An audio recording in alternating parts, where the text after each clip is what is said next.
Hello everyone, welcome back to Guide to Everything. In today's video, I'm going to show you on how you can connect Apex Rithmic to NinjaTrader 8. So the first thing that you want to do is to get your credentials for your Apex Rithmic, and from there we can then head over to the NinjaTrader application right here.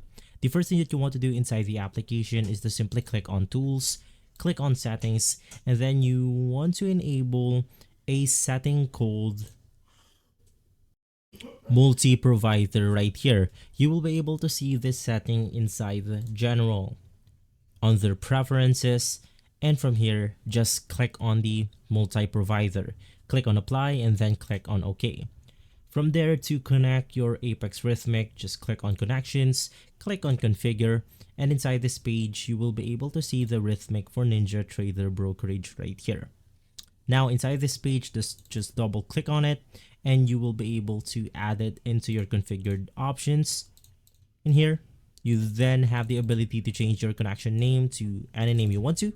In my case, I'm going to name this Apex, and then you have to check on the connect on startup so it will automatically connect to your account. You then have to enter your credentials like your username, your password.